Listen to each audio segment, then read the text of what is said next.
Hi viewers, আজ আমরা পৌঁছে গেছি হরিদেবপুর থানার অন্তর্গত গোয়ালবেড়িয়া গ্রামে গোবিন্দ পাত্রের বাগানে। এখন বর্ষার সময়, তো দেখি উনি বাগানে কি কি চাষ করেছে। বাগানে এসে তো আমার খুবই ভালো লাগছে। উনি বাগানে অনেক রকম সবজি চাষ করেছে। দেখছি বেগুন চাষ করেছে, লাউ চাষ করেছে, শশা চাষ করেছে, ঝিঙে চাষ করেছে, অনেক রকম সবজি দেখছি উনি বাগানে চাষ করেছে। চলো আমরা ডাইরেক্ট চাষির সাথেও কথা বলে নিই, উনি বাগানে এখন কি কি চাষ করেছে, কীরকম প্রফিট পাচ্ছে। চলো চাষির বাগানটা দেখে নেওয়া যাক।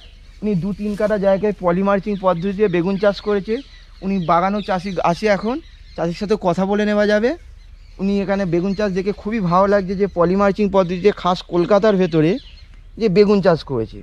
চলো চাষির সাথে আমরা কথা বলে নিই ডাইরেক্ট। কীভাবে তুমি এখানে মাটিটা রেডি করলে? এটা প্রথমে 2-3টে কোপ দিয়ে ভালো করে মাটি ঝুরঝুর করে নিয়েছি। আচ্ছা, নেওয়ার পরে এটা আমার কাটা 3 জায়গা। আচ্ছা, এখানে 50 কিলোর মতো সরষে খোল আর 50 কিলোর মতো নিম খোল, আচ্ছা, আর 10-26-50 কিলোর মতো দিয়ে মাটিটা ভালো করে তৈরি করে নিয়েছি।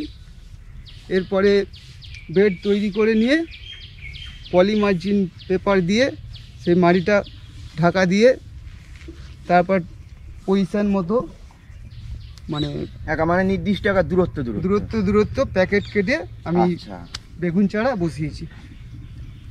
আচ্ছা, এই বেগুন গাছের বয়স কতদিন হয়েছে এখন?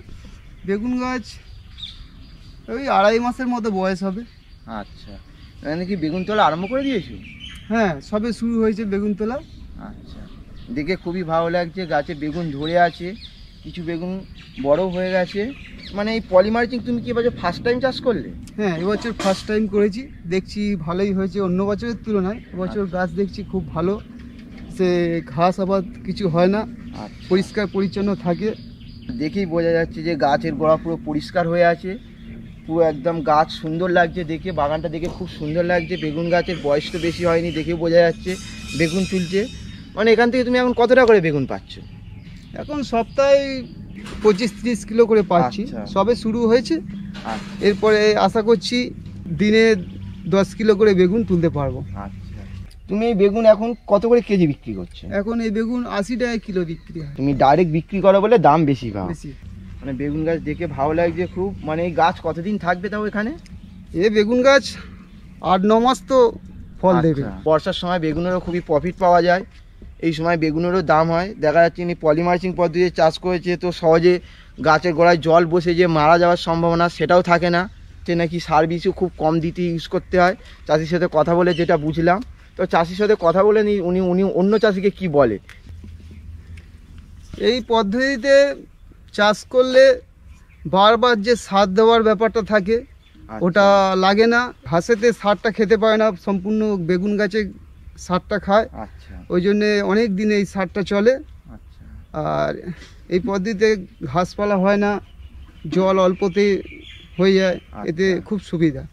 আচ্ছা, তাহলে আমরা চাষির সাথে ডাইরেক্ট কথা বলে নিলাম যে তিনি গাছে দেখেও খুব ভালো লাগছে, বাগান খুবই পরিষ্কার, শুধু বেগুন গাছ হয়ে আছে, গাছেও ফল ধরে গেছে বেগুন। আর এখন বর্ষার সময় বেগুনেরও খুব দাম পাওয়া যায়, ফলে পলিমার্চিং পদ্ধতিতে করার ফলে গাছে গোড়ায় জল বসে না। দেখেই বোঝা যাচ্ছে গাছ খুব সুন্দর হয়েছে। গাছ তার যতটা খাবারের দরকার সেই খাবারটাও সে গাছ পেয়ে যাচ্ছে, ফলে তিনি এখান থেকে আশা করছি তিনি প্রফিট ভালোই পাবে। তো আমি অন্য চাষিদের কাছেও সাজেস্ট করবো যে বর্ষার সময় যদি চাষের যোগ্য জমি থাকে পলিমার্চিং পদ্ধতিতে চাষ করুক এবং চাষ করে দেখুক যে কীরকম ফলন হয়। ওনার থেকে আমি শুনলাম যে খুব সুন্দর চাষ করেছে, এবং আমিও বাগানে চেষ্টা করবো যে এই পলিমার্চিং পদ্ধতিতে কীভাবে চাষ করা যায়। ভিউয়ার্স, আমার ভিডিওটা ভালো লাগলে প্লিজ একটা লাইক করে দিও। আর আমি ডেসক্রিপশানে আমার মেল আইডিটা দিয়ে রাখলাম, যদি চাষবাস সম্পর্কে কোনো রকম প্রবলেম হয় আর বেগুন গাছ পলিমার্চিং পদ্ধতিতে করতে গেলে কোনো অসুবিধা হলে আমাকে মেল করে দিও, আমি রিপ্লাই দিয়ে দেবো।